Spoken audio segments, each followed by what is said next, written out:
Everyone, my name's Sarah Taylor, and I am here to share my game and training model with you. To start, I wanted to go over a game model outline. We'll start with who I am, my coaching philosophy, my core values, guiding principles, and the language I'll use within this game model. We'll talk about how do we play, covering the systems, moments of the game, and pitch geography. And we'll end with how do we train, looking at training design, training principles, and training methodology. This will all be outlined by culture, heart, and clarity. Who am I?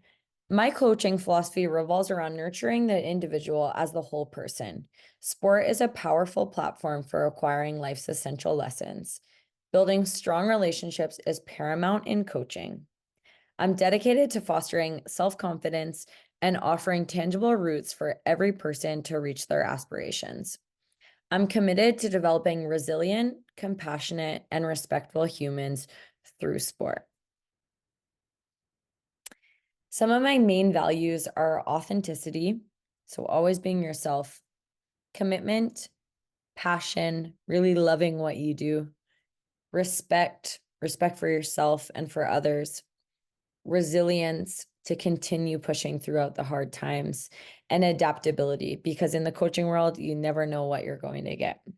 My core beliefs and what guides me as I move forward. People learn most effectively when they feel safe, included, and supported. Even with the finest plan, without having heart and energy, it amounts to nothing. The journey always triumphs the destination. Change and success don't occur overnight.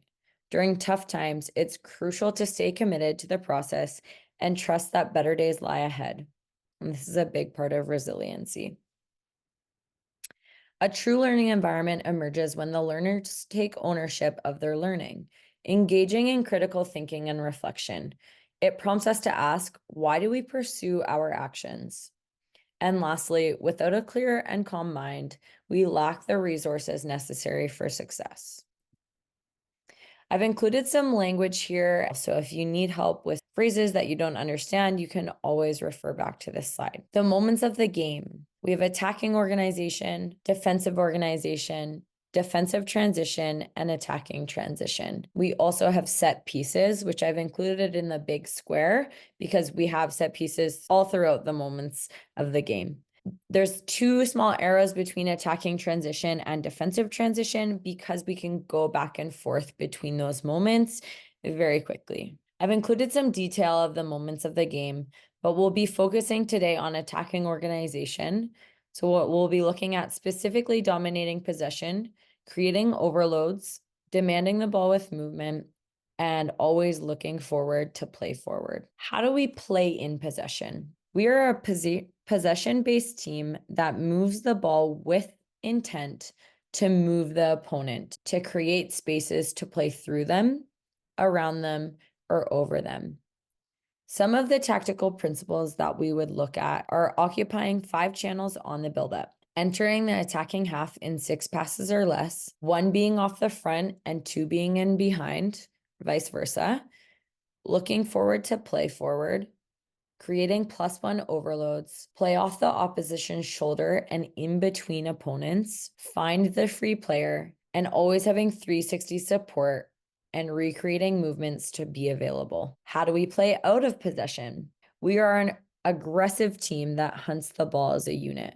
We're organized in our structure in order to regain possession of the ball as quickly as we can. Some principles that will guide us are being a tight team and not allowing anything to go through us. If one of our teammates start to press, we all have to go. That's a pressing trigger. We must be 1 meter in front of the opposition after they play a direct long ball. We have to double team when possible, creating +1s when we're defending. Our aim is to lock them into channel 1. We prevent the switch, and we must hunt and be relentless to win the ball back as soon as we can. Looking at our pitch geography, we have broken up the field into 4 zones. We'll start with zone 1, which is where we would start our buildup in attacking organization. We move into zone 2, zone 3, and zone 4. As we move in that direction through zones, our attacking organization increases. As we move from zone 4 to zone 1, the importance of our defensive organization increases as we get closer to our own goal. If we look at our channels, we've broken up in the field into 5 channels. We have our 2 wide channels on the left and right. We have, which are also considered channel 1. Channel 2, we have our half spaces. And then channel 3 would be our central channel, the width of the 6-yard box. Today, we'll be focusing predominantly on attacking organizations. So this slide outlines the attacking organization phases. As we build from our own goal, that will be the buildup, otherwise known as zone 1. It goes into the progression phase, which is zone 2, creation phase, zone 3, and final acts, which is zone 4. Attacking organization in 11v11, our primary system is a 1-4-3-3. We play this system because it provides us opportunities to create overloads in the attack with being able to get our fullbacks high and to join the attack. It also provides a structure that we can have free movement within our units. And it provides an opportunity to use the width of the field to ultimately stretch the opponent so we can play through them. We'll play with 1 pivot, otherwise as the defensive midfielder. And we'll have more of an attacking presence with 2 attacking midfielders. In defending organization, we'll be playing a 1-4-4-2. We'll play this because it's a clear structure in its shape, and therefore our organization will be sound and efficient. It's a smooth and clear transition from the 1-4-3-3, and the structure allows us to be super compact and prevent the opponent from playing through us. Looking at attacking organization, we're going to go through a few strategies. The first one that we're going to start with is drawing the opponents wide to play through them centrally. The system will be a 1-4-3-3 and will be in the buildup and progression phase in zones 1 and 2. The tactics here are occupying all 5 channels. We set first and we set early. So as soon as the ball goes out of bounds, we want to set our shape and get ready to play. We always want to be looking forward to play forward, and we want to enter the attacking half in 6 passes or less. Some of the specific skill sets here are the center backs will have to be on the width of the edge of the 6-yard box. The fullbacks are in line with that single pivot. The attacking midfielders are setting up behind the opponent's midfield line to play off the opponent's shoulders and in between them. The striker sets up between and off the shoulder of the center back. And this allows the wingers to be inverted to create space for the fullbacks to get higher. And as we play out, we must have high tempo on the ball. If we look here at a picture of the field, you can see our players are occupying all 5 channels with the wingers inverted to create space for the fullbacks to get forward. The fullbacks are in line with the single pivot as we set our shape, and then the striker will just be off the shoulder in an offside position to make the center backs check over their shoulders to check where they are. If we look to the right over here, this is just showing some passing options from our goalkeeper, one of them going to the center backs, or we skip the passing, we go directly to the fullback. Some options from there, if our fullback has the ball, they can look forward to play one of the front 3 coming off the front.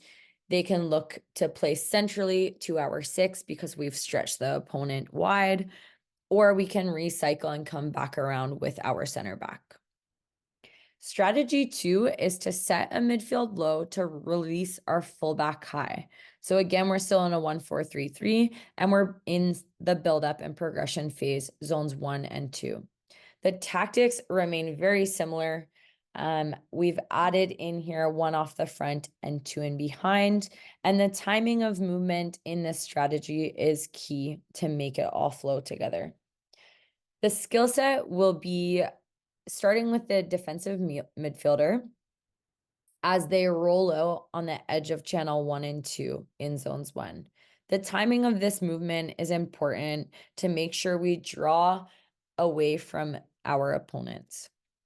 The defensive midfielder movement allows the fullback to get higher into channel 1 because they've filled that space to allow the fullback to go. As the ball travels to the defensive midfielder, the ball side winger can invert to again create more space for the fullback.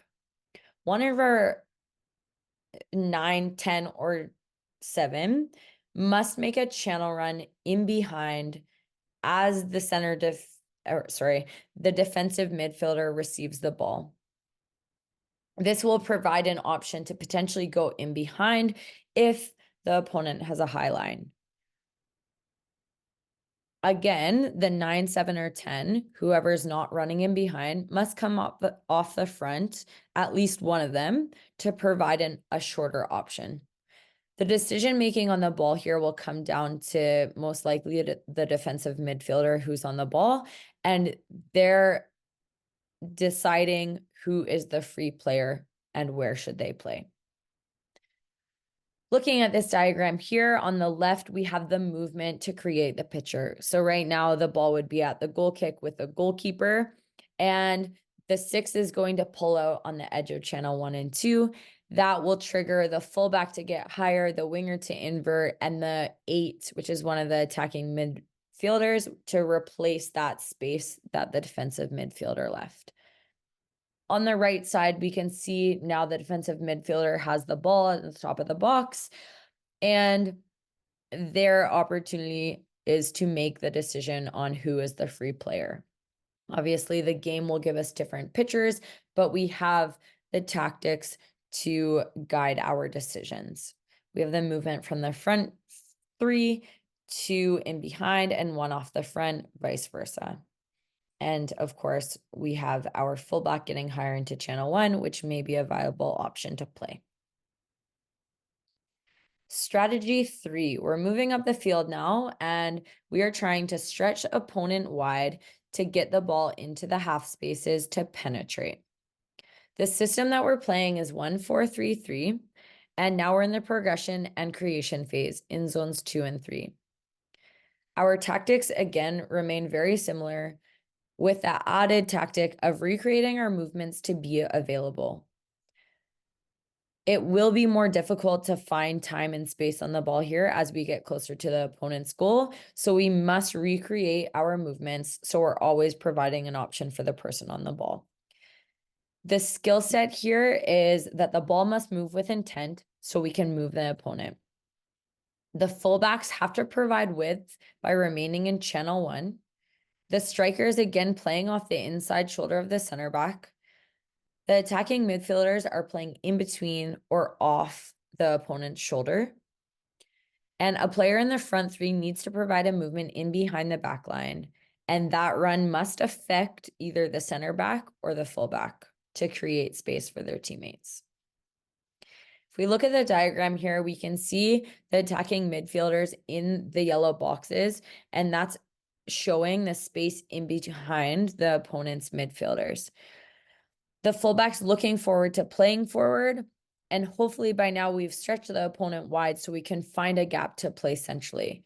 You can see indicated by the red arrow on the 9, they're making a run into the half space to potentially get the ball in behind from the fullback.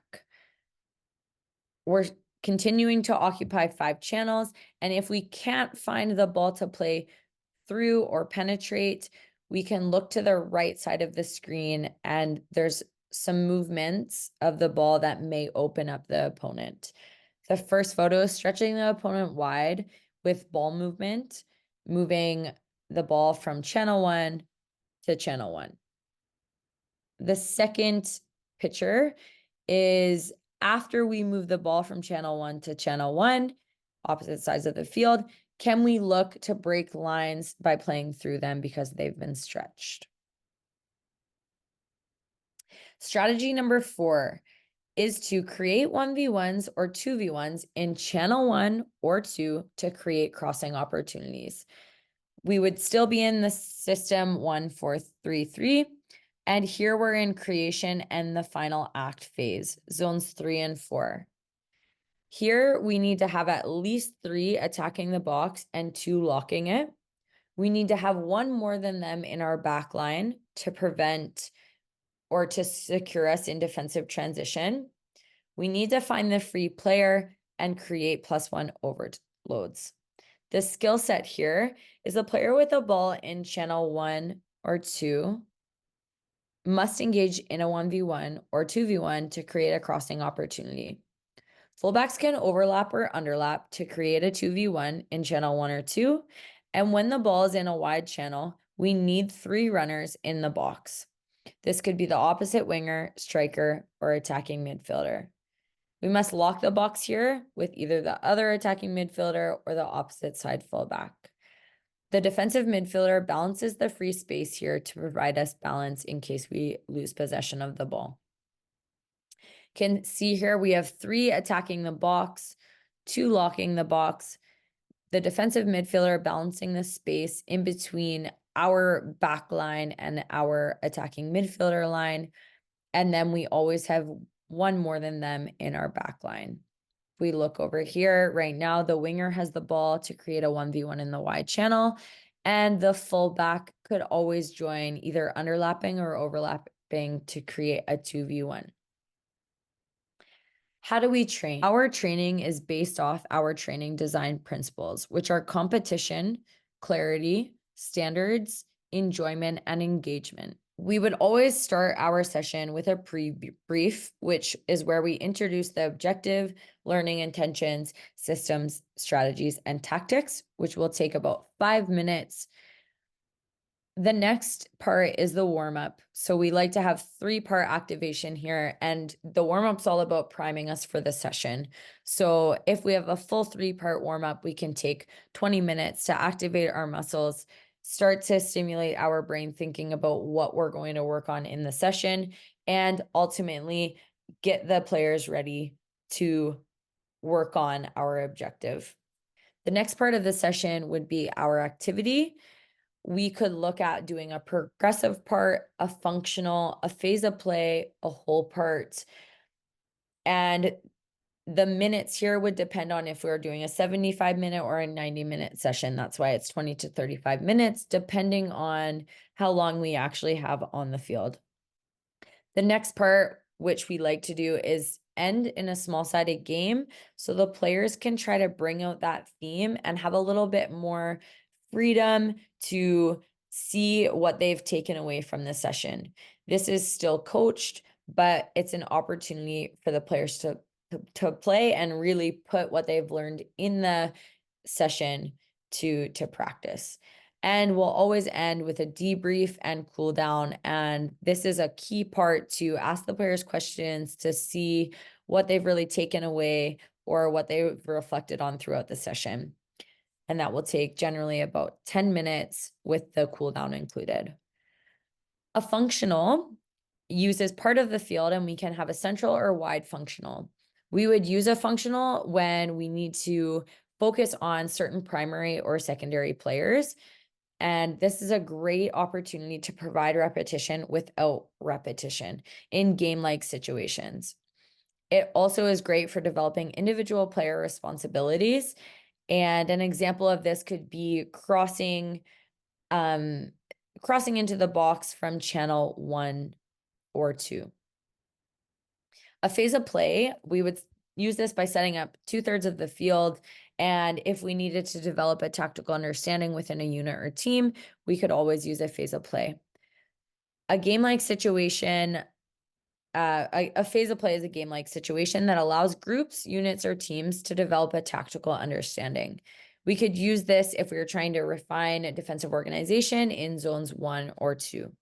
A progressive part is when we use a closed environment to an open environment to a opposed activity into a game. And we could use this if we were introducing a new concept. It's nice to break the session into parts and gradually introduce something to the players, such as introducing a certain rotation in the game. And lastly, we have a whole part whole that we could use, which would be an introduction game into an activity and then into a final game. We could use this whole part whole to emphasize a specific action. And it's great to introduce a whole skill at the beginning and provides repetition in different scenarios. We could also use this for a potential midfield 3 rotation and really zone into those movements.